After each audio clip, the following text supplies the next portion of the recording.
باب 17۔ پھر اس نے اپنے شاگردوں سے کہا، یہ نہیں ہو سکتا کہ ٹھوکریں نہ لگیں، لیکن اس پر افسوس ہے جس کے باعث سے لگیں۔ ان چھوٹوں میں سے ایک کو ٹھوکر کھلانے کی بنسبت اس شخص کے لیے یہ مفید ہوتا کہ چکی کا پاٹ اس کے گلے میں لٹکایا جاتا اور وہ سمندر میں پھینکا جاتا۔ خبردار رہو، اگر تیرا بھائی گناہ کرے تو اسے ملامت کر، اگر توبہ کرے تو اسے معاف کر، اور اگر وہ ایک دن میں 7 دفعہ تیرا گناہ کرے اور 7 دفعہ تیرے پاس پھر آ کر کہے کہ توبہ کرتا ہوں تو اسے معاف کر۔ اس پر رسولوں نے خدا بند سے کہا، ہمارے ایمان کو بڑھا۔ خدا بند نے کہا کہ اگر تم میں رائی کے دانے کے برابر بھی ایمان ہوتا اور تم اس توت کے درخت سے کہتے کہ جڑ سے اکھڑ کر سمندر میں جا لگ تو تمہاری مانتا۔ مگر تم میں سے ایسا کون ہے جس کا نوکر ہل جوتتا یا غلہ بانی کرتا ہوا اور جب وہ کھیت سے آئے تو اس سے کہے کہ جلد آ کر کھانا کھانے بیٹھ، اور یہ نہ کہے کہ میرا کھانا تیار کر اور جب تک میں کھاؤں پیوں کمر باندھ کر میری خدمت کر، اس کے بعد تو خود کھا پی لینا۔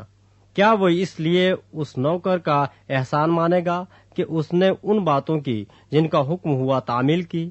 اسی طرح تم بھی جب ان سب باتوں کی جن کا تمہیں حکم ہوا تعمیل کر چکو تو کہو کہ ہم نکمے نوکر ہیں، جو ہم پر کرنا فرض تھا وہی کیا ہے۔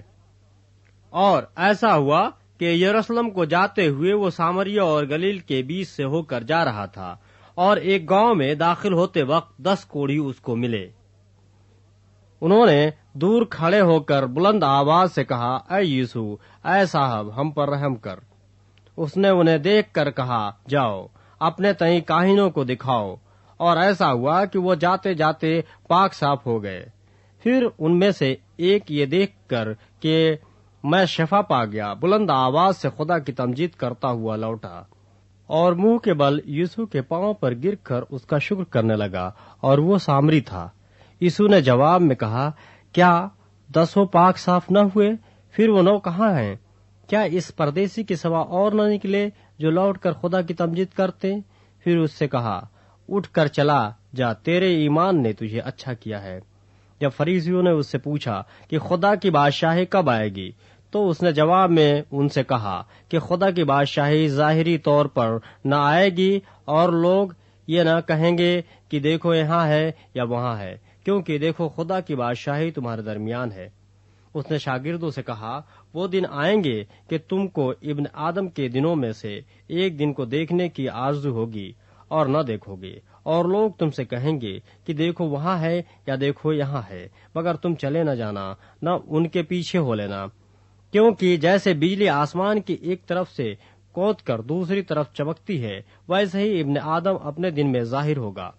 لیکن پہلے ضرور ہے کہ وہ بہت دکھ اٹھائے اور اس زمانے کے لوگ اسے رد کریں، اور جیسا نوح کے دنوں میں ہوا تھا اسی طرح ابن آدم کے دنوں میں بھی ہوگا، کہ لوگ کھاتے پیتے تھے اور ان میں بیاہ شادی ہوتی تھی اس دن تک جب نوح کشتی میں داخل ہوا اور طوفان نے آ کر سب کو ہلاک کیا، اور جیسا لوط کے دنوں میں ہوا تھا کہ لوگ کھاتے پیتے اور خرید و فروخت کرتے اور درخت لگاتے اور گھر بناتے تھے۔ لیکن جس دن لوط سدوم سے نکلا، آگ اور گندھک نے آسمان سے برس کر سب کو ہلاک کیا۔ ابن آدم کے ظاہر ہونے کے دن بھی ایسا ہی ہوگا۔ اس دن جو کوٹھے پر ہو اور اس کا اسباب گھر میں ہو وہ اسے لینے کو نہ اترے، اور اسی طرح جو کھیت میں ہو وہ پیچھے کو نہ لوٹے۔ لوط کی بیوی کو یاد رکھو، جو کوئی اپنی جان بچانے کی کوشش کرے وہ اسے کھوئے گا، اور جو کوئی اسے کھوئے وہ اس کو زندہ رکھے گا۔ میں تم سے کہتا ہوں کہ اس رات 2 آدمی ایک چارپائی پر سوتے ہوں گے، ایک لے لیا جائے گا اور دوسرا چھوڑ دیا جائے گا۔ 2 عورتیں ایک ساتھ چکی پیستی ہوں گی، ایک لے لی جائے گی اور دوسری چھوڑ دی جائے گی۔ 2 آدمی کھیت میں ہوں گے، ایک لے لیا جائے گا اور دوسرا چھوڑ دیا جائے گا۔ انہوں نے جواب میں اس سے کہا کہ اے خداوند، یہ کہاں ہوگا؟